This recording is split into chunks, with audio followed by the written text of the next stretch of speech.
Hey guys, it's Sam the Anime Man, and today we're taking a deep dive into a character who often gets overshadowed, not because she lacks presence, but because people don't realize how much she's carrying underneath all that strength. The goddess herself, Erza Scarlet, Titania, one of the most powerful women in Shounen, not in just terms of magic, but in terms of depth and of emotion and resilience. She's the powerhouse in Fairytail, and arguably one of the best females in that genre. I said it. But the question is, why is Erza the way she is? Let's take off the armor and see what's really beneath her.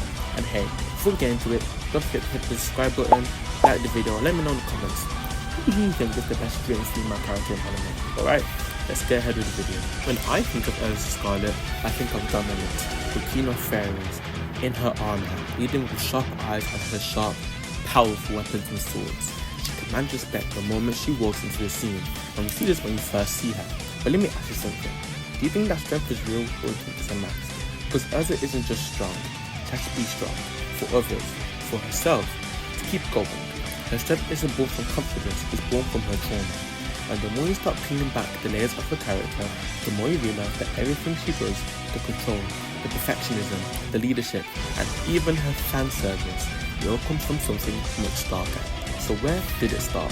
Erza's story begins in tragedy. She was enslaved as a child and forced to work in the Tower of Heaven, a place that broke down children mentally and physically because she was a slave. It was there where she learned fear. It was there where she learned pain. It was also there where she learned something else, that no one was really going to save her, and she had to be strong for herself. So she did it herself. She fought back, she led a rebellion, and lost people she loved along the way. And that's where she decided that she would never be weak ever again. Her signature armor magic is not just a cool ability, it's a metaphor if you think about it. It's a literal, emotional armor equip. Her magic lets her change weapons and armors on the fly, but it's more than versatility.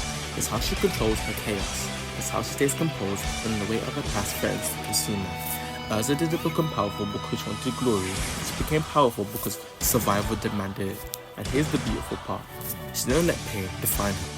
Before we go into the Tower of Heaven, we need to talk about how the effects of her trauma affects how she behaves daily.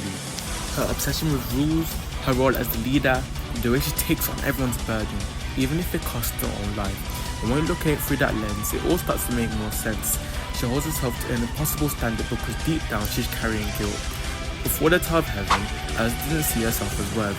When people called her the strongest, she deflected. And when Phantom Lord Guild attacked, she put her life on the line for Fairytail, not once, but twice. Why? Because she didn't see the value in herself. She believed that she had to prove herself again and again and again to make up for her past. And that's what makes the Tower of Heaven arc so important. It's not just Erza confronting Jalal, it's Erza confronting herself, her past, her trauma, and her guilt. Her fight against Urika is symbolic, not just a fight of swords, but of identity. She realizes that the armor she wears, the one that makes her look invisible, was a shield, a way to hide her pain, to keep her distance from others, to avoid vulnerability, to avoid feeling the way that she felt all these years. But now she doesn't want to live like that anymore. She realized that Fairytail is her home, a place where she's okay to be flawed, to show her weakness, because your guild will lift you back up if you do. From this moment on, Erza's armor stopped about hiding her pain. It's a symbol of her growth. She's no longer living in the shadow of her trauma, she's fighting for her future. And there's one more thing I've also realized after rereading the series and watching Gallenberger's video on her, and I'll put that link in the description. Erza is a walking contradiction, and that's what makes her really fascinating. She's a woman who acts strong, who wears heavy armor, yet the armor is often very revealing, elegant, and is beautifully crafted. She presents herself in an untouchable way, but inside she's deeply emotional. She wields brutal strength but shows gentle care for her friends. She commands respect but never sees herself as superior to others. Even design choices, like her iconic armor, is paired with a skirt. It reflects herself and her inner conflict, strength and vulnerability, power and femininity, duty and self-worth.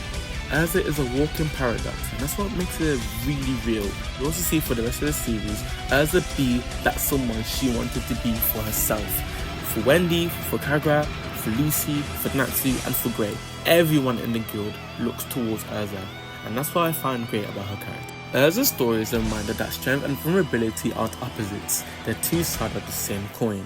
She teaches us that being broken doesn't mean you are defeated, that true strength isn't about winning every fight, it's about standing up again, and even when your heart is shattered, your body is broken, you stand, you find your purpose and what you fight for. And that's, for her, is Fairytail. In a genre where women often get signed like the ill-simplified, my girl Erza stands tall, not just as a fighter, but as a person who is flawed, complex, and inspiring. The next time you hear someone say Erza Scarlet is a one-note warrior, or she's just fan service, remind them of what she survived, what she's become, and how many lives she's impacted in and outside the Fairytail world. Thank you for watching one of these deep dives. Like and subscribe and let me know in the comments what is your favorite Erza moment. For me, it's Erza versus Azaman because that sums up a character really well and it was just a sick fight. Trust me guys, Erza is the GOAT. And as always, Jesus loves you. Goodbye.